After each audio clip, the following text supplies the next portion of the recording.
Get to introduce one of our speakers today. I'm going to introduce Dr. Marlene Bicondova.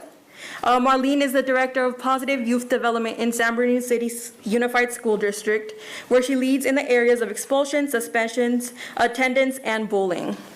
Marlene has 21 years of educational experience and holds her doctoral degree in educational leadership from Azusa Pacific University, where her research was centered around restorative practice. And I'm so excited I finally get to do this because this whole time it's been virtual. So with a live round of applause, please help me welcome Dr. Marlene Bicondova.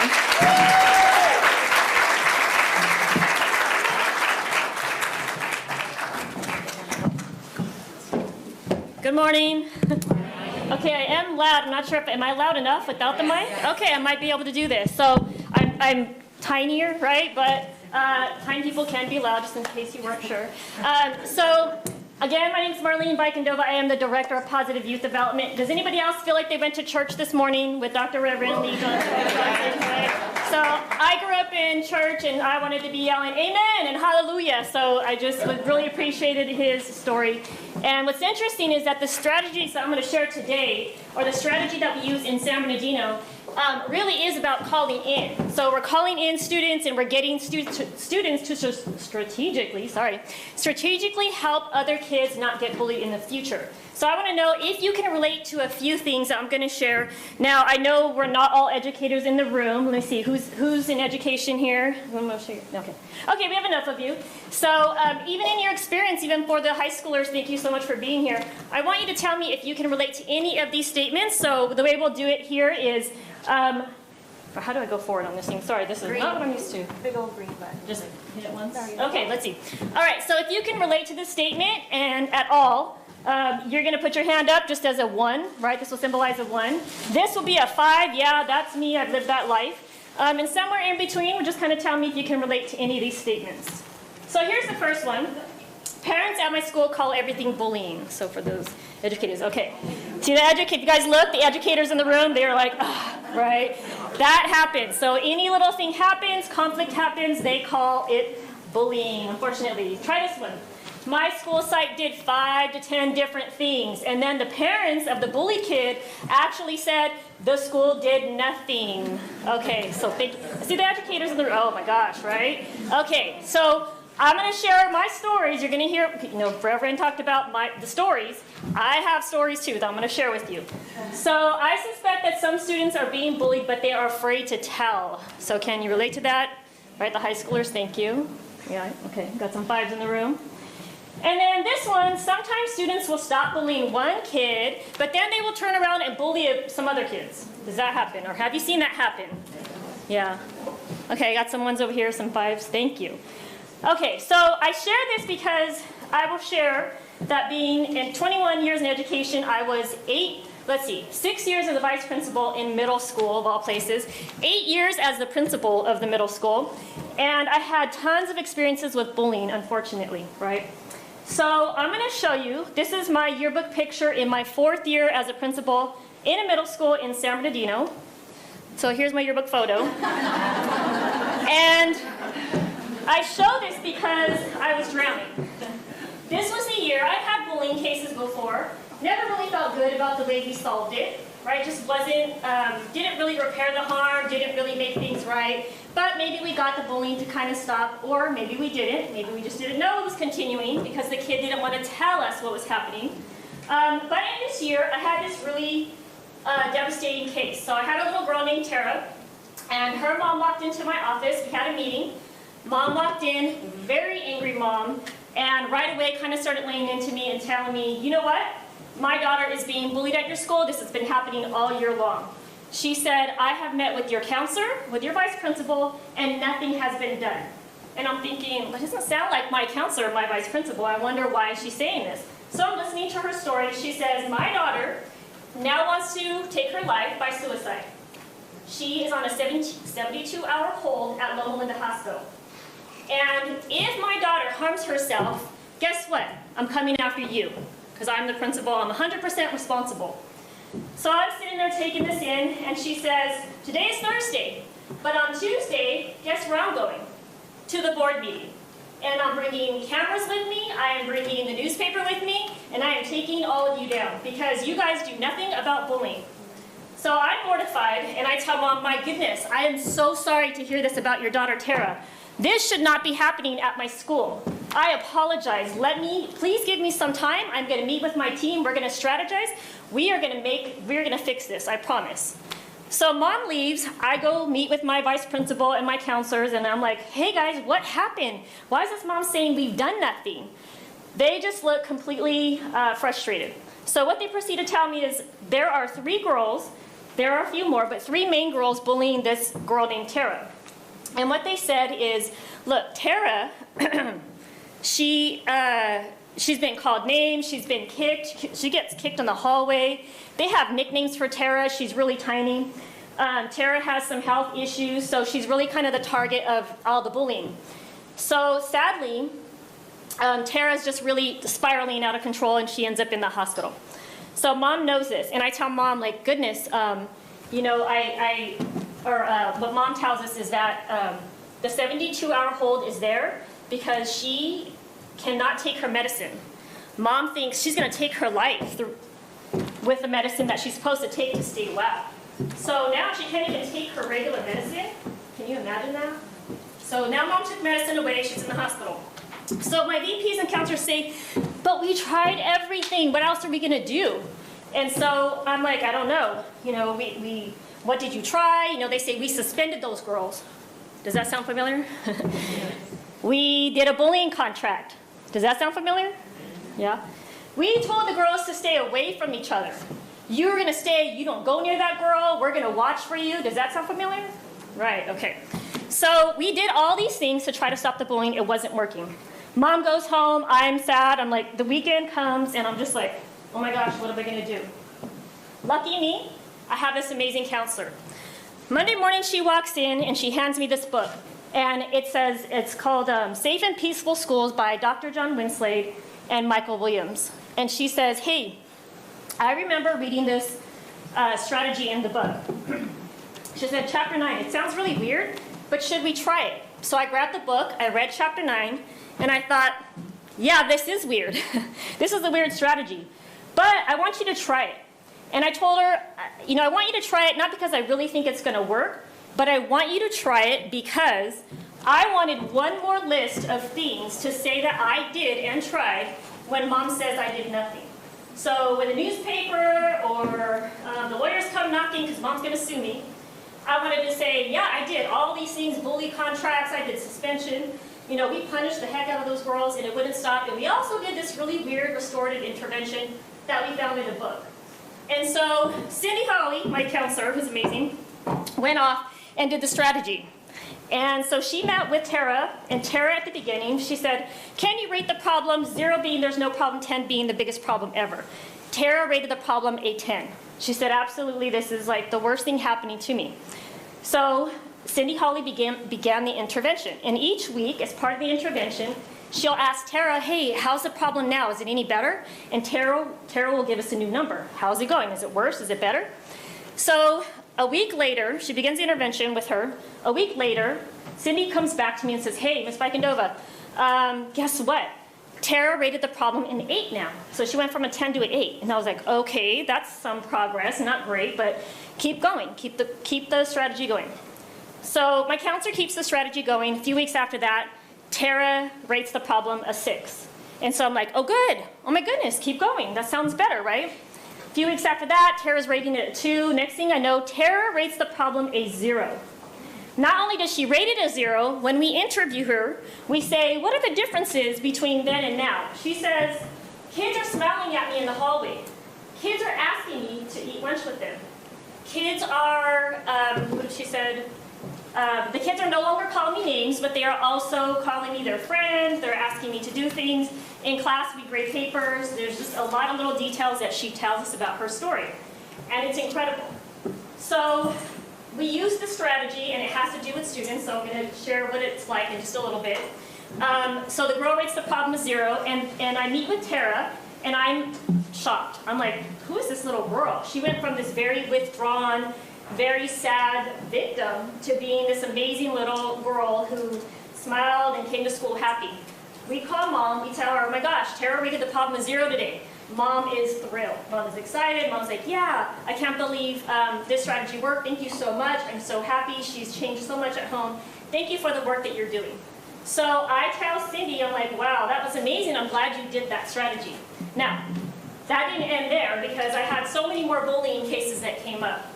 After about the 5th bullying case, and I know you probably want to know, what is the strategy? What do they do? I will share that with you. But after about the 5th bullying case, I finally said, you know what? This works. My goodness, this works so well. And not only does it work to repair the harm, or to stop the bullying, it repairs the harm, but it also, the student who was doing the bullying has completely changed their ways. They're a completely different person as well. And in addition, bystanders in the group are also changing their ways as well. Now they stand up for kids who are getting bullied.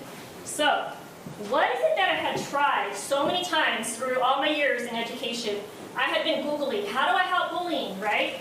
So prevention, yes, we did all the prevention stuff, like the work you guys do here is incredible, right? The spreading kindness, we absolutely have to do that and do more of that. Prevention is awesome. But no matter how good we are at prevention, there's always going to be a need for intervention. So, what are the things that I tried that didn't work very well, or sometimes they worked but just wasn't quite repairing the harm? So here's some of the things that I tried, and they were not that great. Okay, so that you kind of look at those. Conflict mediation is one of the worst things we can do to put the kid who's being bullied in the same room with the kid doing the bullying. You're re-traumatizing that kid, right? Because there's a power difference. So, isolation, we tried forced community survey. You know, there's just so many things that we tried that either barely worked or didn't work at all. Now, what are the things that I used to do that didn't really work well for the kid being bullied? Here are some of those things. I'll let you read some of those. Now, you might be surprised by some of those.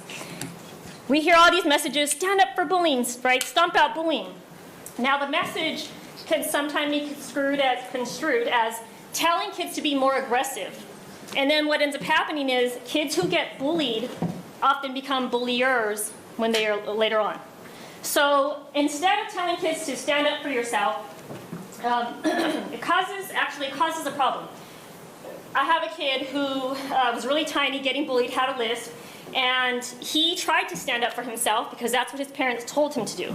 So there he was getting bullied by a group of like 10 kids on the recess, right at recess on the field, and he would try to stand up for himself. So he started throwing rocks back at them, thinking this was going to stop the bullying because he was standing up for himself. And it fails because he does not have the social power to do so successfully. So that kid ended up getting bullied even more, and he ended up getting in trouble. He was getting suspended for throwing rocks at kids. So what we didn't recognize was that he had a very big power imbalance with the kids who were doing the bullying acts, around him. So I want you to think about this. 1 second. I'm just trying to make sure I'm good on time.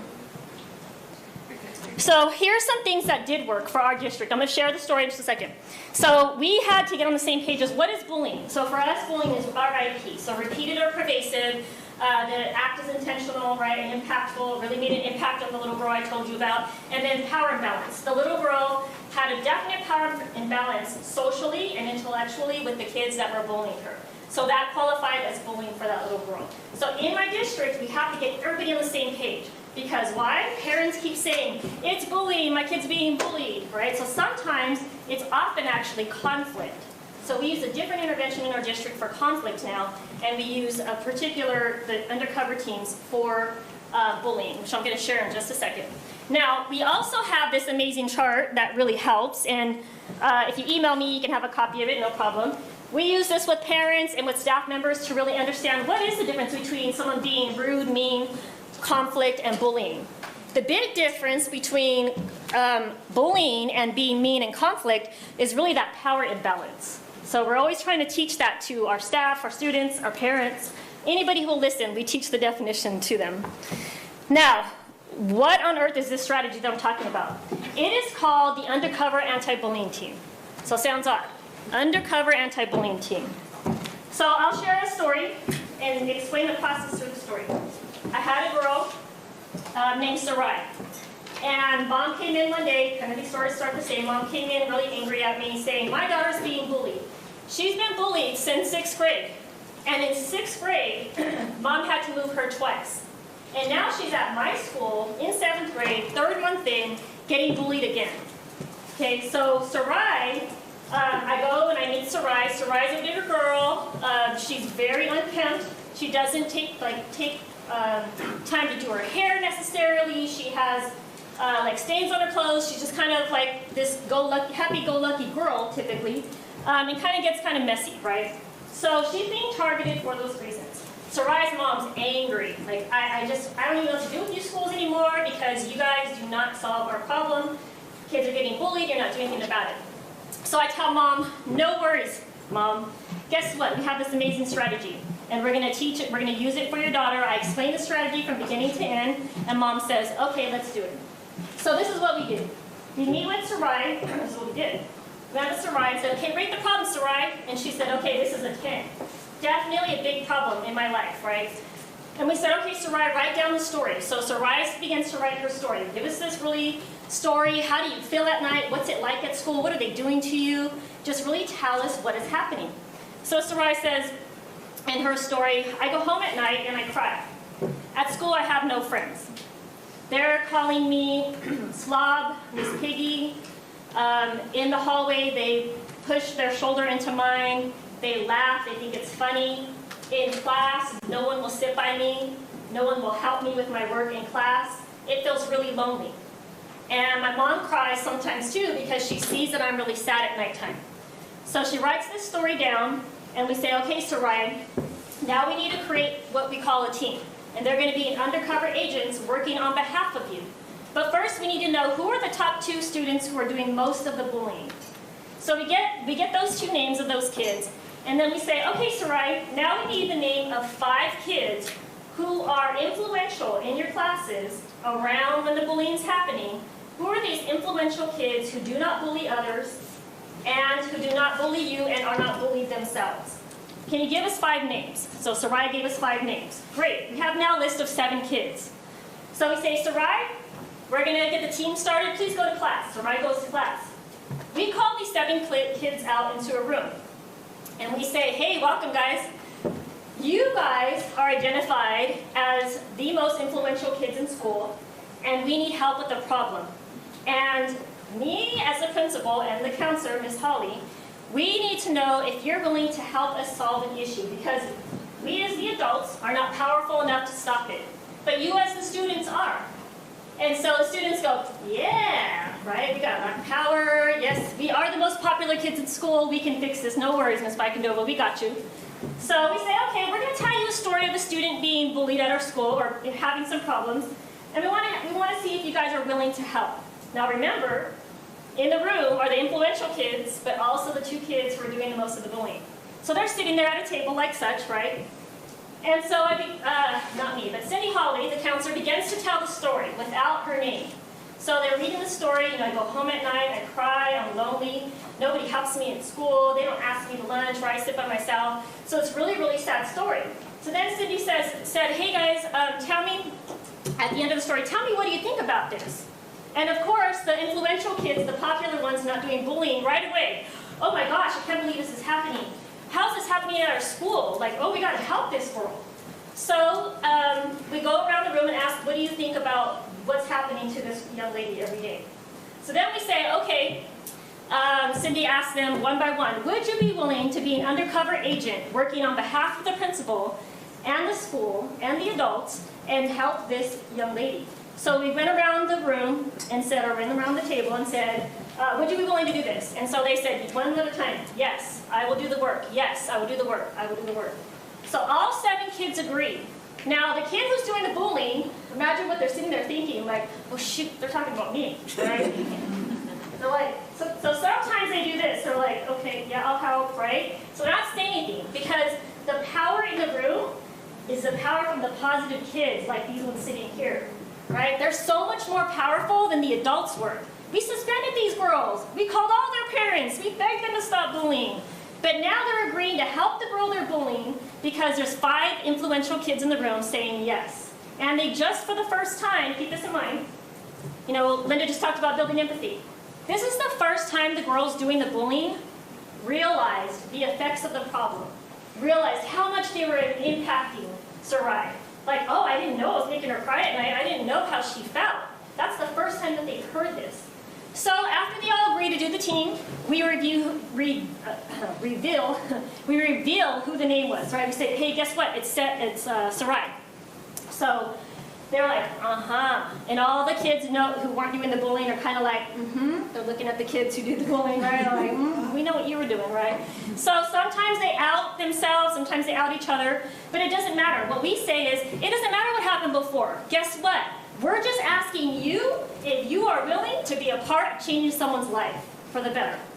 We don't care who is doing what. We even shut it down. We're like, doesn't matter. They start blaming, right? Oh, she did it. Sometimes that happens. We're like, no, it doesn't matter. All that matters is, are you sitting here willing to help this girl? And because that positive peer pressure, they always say yes. We have had only, I'm going to show you my data, out of hundreds of cases, only maybe 2 where we had to sit there and really convince them. But usually, right away, they say yes because the power of the kids in the room are so strong, it just doesn't like phase them, right? I'm not sure how much time I have. So, what happens? We recruit the team. Now let's talk about what happens. We say, all right, we told the team, okay, so Sarai has rated this problem a 10. Your job as undercover agents is to get the problem to a 0. So let's come up with a plan. What are you going to do specifically to change this little girl's life? And so they say things like, okay, I'm going to invite her to lunch, or I'm going to have her sit by me in class, or I'm going to say hi to her in the hallway, or online, when she posts something, I'm going to say a nice comment, or I'm going to make sure if somebody does say something negative, I'm going to say something positive to counteract that. So they have this amazing plan, and we told the kids, okay, go out and start doing the plan today. You know what you're going to do. You're an undercover agent. Nobody knows you're doing this but the principal and the counselor. So they went out and they started the plan that day. So a couple of weeks later, of course, we do the progress monitoring. So at this point, we say, hey, a week later, we call the kids in and we say, hey, guess what? Sarai has rated the problem from a 10. Now she's down to an 8. Tell me some of the things that you've been doing this week and what are you going to do to keep it going? So they'll usually adjust the plan, like, oh, I know, I'm going to add this to it, or I'm going to do this. So they're undercover agents, they're working, they're continuing to work. Great. You're here for week 8, or the 2nd week in a row. Thank you so much. 3rd week, I'll call you in and tell you how she's rating the problem. Don't forget, you want to get her to rate the problem a 0. And Sarai has the power to tell us when you're successful. So the kids leave, you come back a few weeks later. So I can't remember how many weeks we ran this particular team, but maybe 4 weeks later, Sarai comes in. She rates the problem a 0. So we're like, yes, that's awesome. Sarai, tell us what your experience. How is it different? Oh, so much different. Sarai's very lively. Oh my gosh. In class, I have friends now. I talk to kids. Other kids have stopped being mean to me. Kids who didn't tell me hi before, tell me hi in the hallway. I'm doing better in class. Right now, she can focus on academics. So we call mom. We tell mom, guess what? Sarai rated the problem a 0. Mom is super happy. We're happy. We call the undercover team. We say, guess what? Right? The power has shifted because Sarai has been running it the whole time. Sarai has been saying how good they're doing as a team. So we tell them, guess what? Sarai has finally said that you guys completed your mission and that she's rating the problem a 0. So they're like so happy. We're going to celebrate. Counselor, myself in the room as the principal, the 7 kids. We have pizza. We talk about the ending story. We read Sarai's story again of the differences and the changes. Tears across the room, just like, oh my gosh, can't believe this little girl was so miserable and now she's just so happy. So that is how the team works. That's called the Undercover Anti-Bullying Team. So now why does it work? It works for a few reasons. One is it really evokes empathy. Okay, so as you heard, we heard the story, the kids in the room, even the bystanders are sitting there going like, oh man, I could have been helping a long time ago, but I just kind of I knew what was happening, but I didn't participate, but I also didn't help. So now we have a strategic way to have them actually helping, right? So imagine the team has equal value, so now there's nobody on the team there's no hierarchy no more, there's no more power imbalance because Sarai now has some of the power to tell them how good of a job they are doing as undercover agents. The other big thing is we never tell the bully, you're the bully. Stop bullying. We've tried this so many times, it doesn't work. It really makes the bullying more subversive usually, it doesn't usually stop it. Typically, the kid starts being more underhanded so that we just can't catch it. Okay? And remember, too, kids don't want to report bullying, number one, because of shame, two, because they believe the school's going to make it worse. Because we usually do. Honestly, we do. We make it worse for them unless we try something innovative like this. And then the kids love the feedback, like, oh yeah, during week 8, they're like, yeah, I said hi to her, and that's, you know, she's getting it to a 0, and I'm doing a good job as undercover agent. So I just love that kind of playful, unique feedback in terms of the strategy. Now, for our district, so I'm going to show you guys a video in a second to kind of give you another perspective. In our district, we had to create a whole system around it, so I go around teaching people how to do this. Intervention is key, just like what this whole organization does. It's incredible to hear about kindness and prevention and empathy teaching. That is huge. And then, of course, for our intervention in our district, we have experts on UABT. When someone reports bullying, we send the experts out to the school. They help the counselor run the UABT now, and then they help the problem get to 0. They build the capacity of the principal there, the principal and the counselor there at the school site, and then they go off to the next school site and help the next kid that needs it.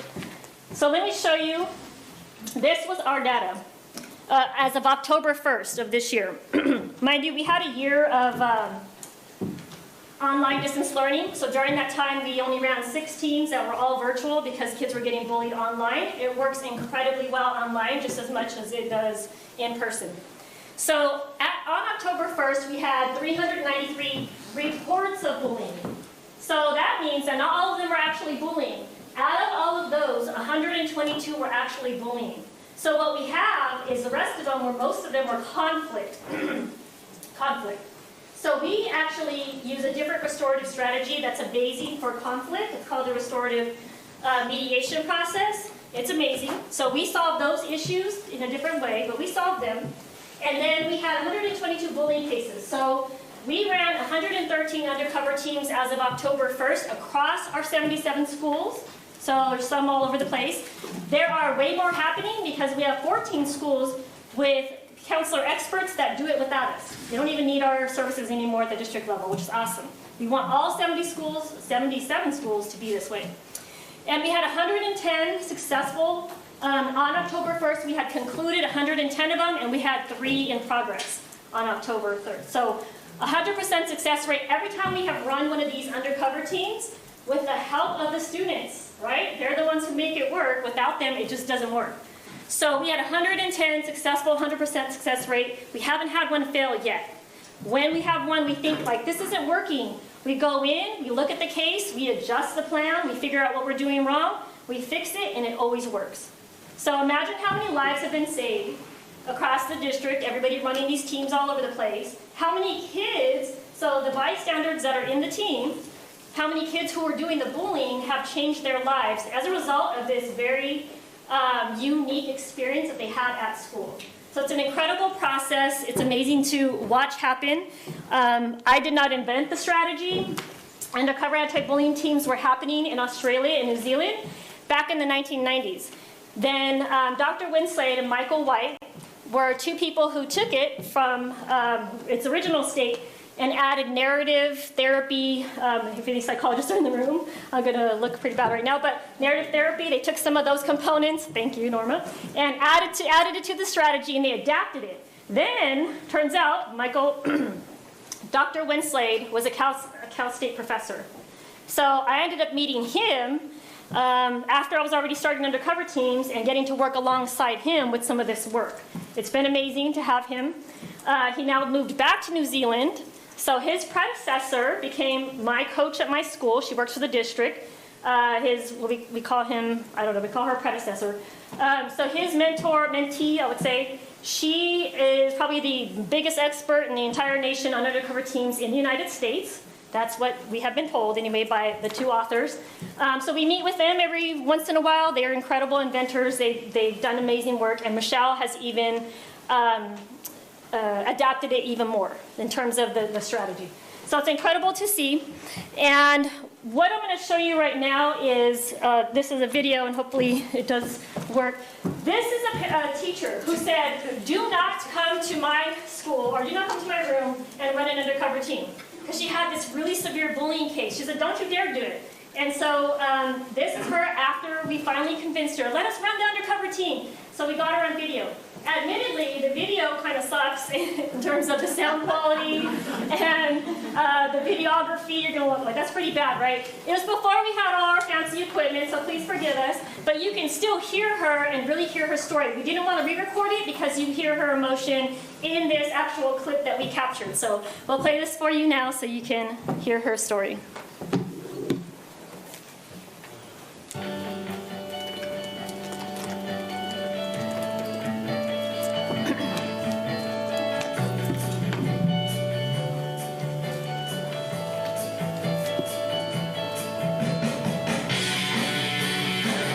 This is the worst group of kids to manage I've had in 25 years.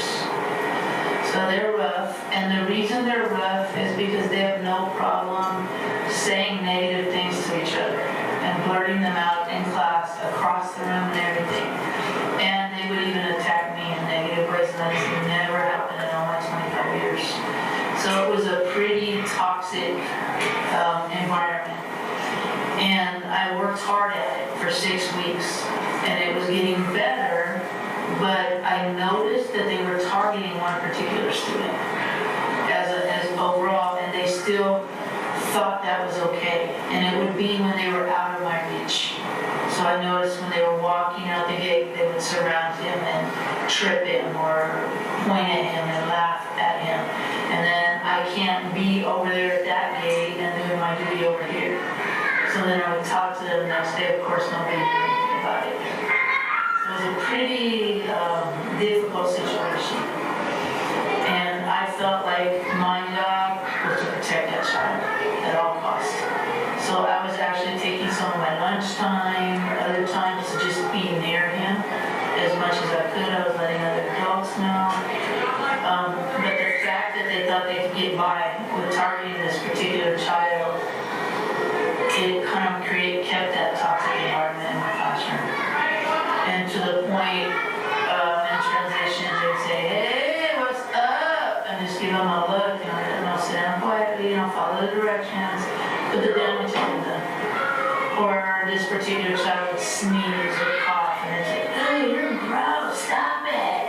And then 5 other kids would say the same thing. And then we have to stop and go over the PBIS on what to do when someone coughs or sneezes. And that wasn't helping because it wasn't about what to do. It was about, can I target this child and humiliate this child and get by with it. So it was hurting my heart. It was hurting bad. And then this class was hurting my heart.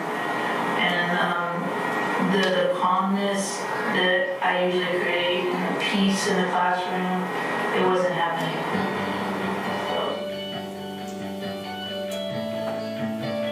After it was very apparent we needed to support this young man that was being bullied and that I couldn't protect him, I let Ms. Smith know. She suddenly realized we needed more intervention, so she suggested the undercover bully team. So I was like, wait, if I can't control it, how can kids control it? She said, just trust me, let me do it. And so then she comes to me and asks me for the 2 worst offenders. And I was like, no, you're not. You are not allowing those 2 children to interact with this boy, because that's what I do all day is try to protect him from them. She said, just trust me, just trust me.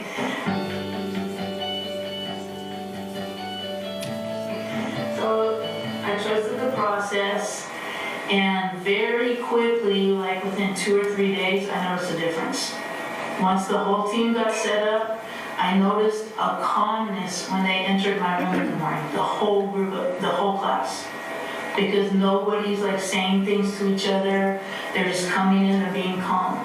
Now here's when I knew it really worked, is when the biggest offender came to the kid that was being targeted and said, hey, can you please trade papers with me so we can grade each other's papers?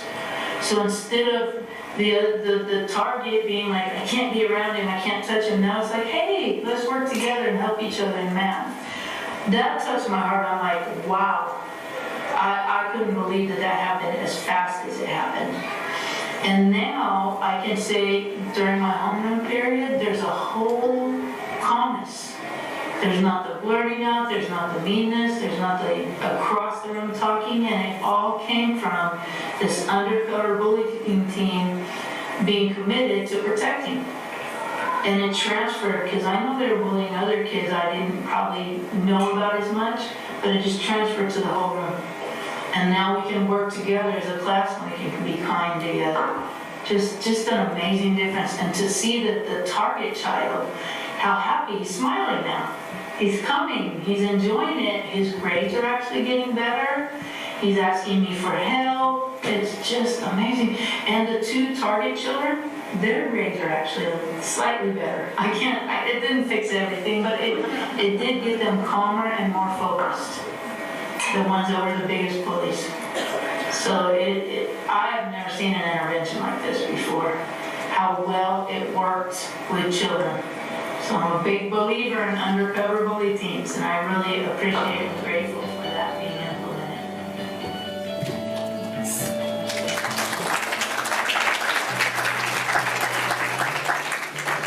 We have run teams kinder. We just concluded a kinder team about last week, and then we've run them all the way up through seniors in high school. So it works K-8. So just to let you know. One last thing I'll tell you about Sarai. 3 months after Sarai rated her team a 0, she's a happy camper. She's thriving at my school, educationally, socially. I'm in the cafeteria and I see a little girl that we are starting a team for. She's been brutally bullied. She, as a special ed student, she really just needed help and she had poor social skills. So I see the girl on this side and I see Sarai over there. So I see the girl, I see Sarai, I'm like, hey, Sarai, go talk to her. Sarai, guess what? You see that girl over there? We're starting a team for her tomorrow. She's been bullied really badly. She got up, she walked over to the little girl. She goes, hey, you're coming with me. She grabbed her backpack, looked up at me and said, she ain't gonna be bullied anymore. That was it. So Sarai took the girl out to lunch and that was it. The girl wasn't being bullied and we definitely started the team and all that stuff. But just to show you that the students who go through this process become advocates and really become empathetic to others, and you really have agents out there working on your campus on a regular basis once you run a bunch of teams. I did want to do one last thing and acknowledge Norma Rodarte, who's right here. She is a counselor. She was... Norma is extraordinary, but she doesn't know that because she came to my school as an intern, and she interned under Cindy Hawley, the counselor that brought this strategy to me, right? So she thinks that this is normal. This is what counselors always do. But very rarely, it's not common in the United States and California for counselors to even just know how to do it. So she ran several teams on my campus alongside her her mentor teacher or mentor counselor, which was Cindy Hawley. And then now she got a job in Alvord. That's right, Alvord School District, and she's there running undercover teams. So congratulations to Norma. It's just great to have you. I don't even know if I have time for questions. I lost track of time. You do. I do. Okay. Does anybody have questions? Yes. So the person getting bullied is fully aware of the team working in their favor? Yes. So we share with the student who's being bullied. We share the entire process with them in advance.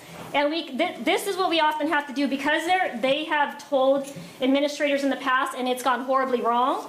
We have to really comfort them and convince them. We do this all the time. I promise you it's going to work. We have done it for the worst bullying ever. We have a case about a girl that was the most popular girl in school. The girl she was bullying so brutally, she took 2 roaches and made a Snapchat and called the girl, Lisa, and said, this is Lisa, and doing this whole scene on Snapchat that went viral at the school. So the toughest of bullies, the toughest of bullying is solved by this process. So yes, we share the entire process. Sometimes we have to share stories and convince them, but we often convince them. We rarely have a kid say no. I don't think we ever have, actually. Yeah, thank you. Other questions? What was the book that you mentioned about this? Yes, Safe and Peaceful Schools. You can just Google it. It's on Amazon. I highly recommend it. It has other strategies for restorative practice as well that are taught through the narrative lens. Highly, highly effective strategies. I use several of them from that particular book. Chapter 9 is the chapter on undercover teams. It is not incredibly detailed. You could, if you have a really go-getter kind of counselor like mine. She just read the chapter and then she started running the teams and figuring it out. And then she found out Michelle was an expert and she called Michelle for assistance, that kind of thing. So you could get started just by reading the chapter. You might need help. If you do need help, you're going to email me. I think my email address might be on the sheet, hopefully. Oh, it's up there. There you go. Okay. Safe and Peaceful Schools. It's Dr. John Winslade and Michael Williams. But if you just type in Safe and Peaceful Schools in Amazon, it'll come right up. Great book. Yes? I saw your data, it's impressive, but I want to know what the long-term data is. Because you did that was all short-term. So what about long-term? In terms of, we've been doing undercover teams as a district-wide for 4 years. I have been doing undercover teams since I was a principal, so that for quite a few years. Before I left as principal, we had run 18 teams, and Cindy Hawley continues to run tons of teams every year. But I guess that when I'm more specific as to recidivism. Oh, do they rebully? Okay, so out of hundreds of cases that we've run collectively, so myself and my team is Stephanie Fletcher, Michelle Myers, she's the absolute expert of the group. So we have run probably together collectively, maybe 400 teams, tons. So out of those teams, only 2 kids have ever tried to rebully a different kid. So when that happened, we put them on a second team, and after that, 0 bullying after that. So they tend to not rebully.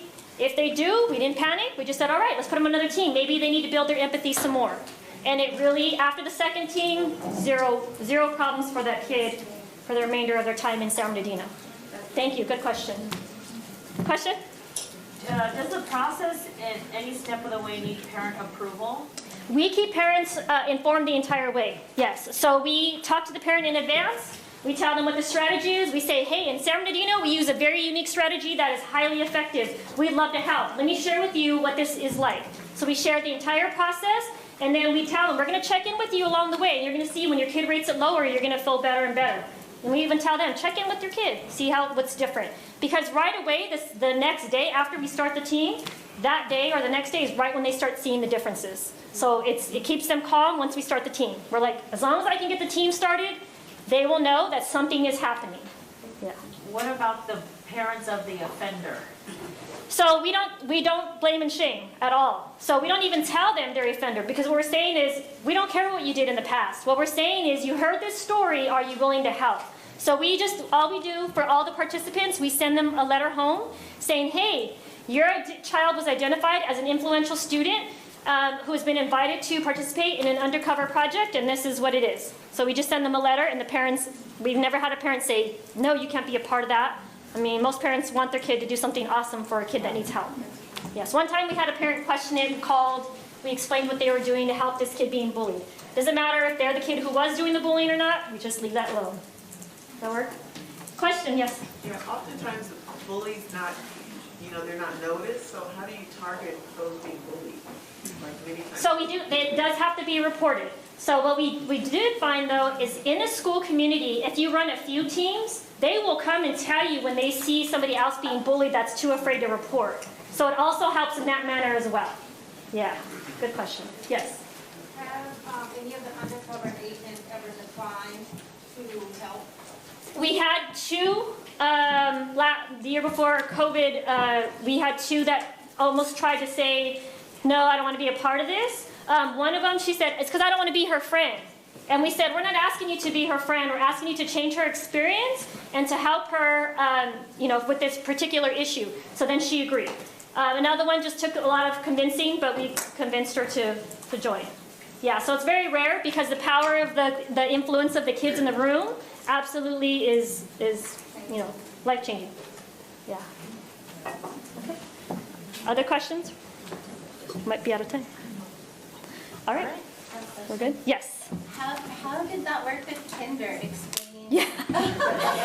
Oh my gosh, so they're the cutest things. So I laughed when we were like, it's amazing. You're like, there's bullying in kindergarten?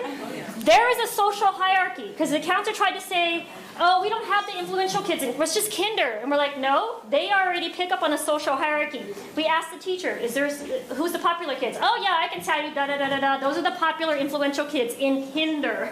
So yes, we just use, shorter language and but you explain it to them just the same and they absolutely pick up on it. It's been amazing to see kinders do it. And what we do in our district is we make it real novel. So we say this is such a cool thing to participate in for the kids. We give them undercover card agents or cards, right? So the elementary kids love them, right? And then my two program specialists they were gonna do a high school. And they were like, oh, we're headed over there, and do we have the cards? I said, you're not taking those little undercover agent cards to the high schoolers. And they were like, why not? And I was like, well, because that's kind of babyish, don't do that. And so they left without them, right? So the high school kids found out about these undercover agent cards. They were so mad. So, I had to eat crow and say, okay, I'm so sorry. Yeah, take them the cards. They love just the novelty of it. They're agents for life once they become an agent. And it's just an incredible process to watch, both kinder and all the way up to high school. Yeah, you're welcome. Okay, I think that might be all the questions. All right, Sedai. Thank you so much. Thank you.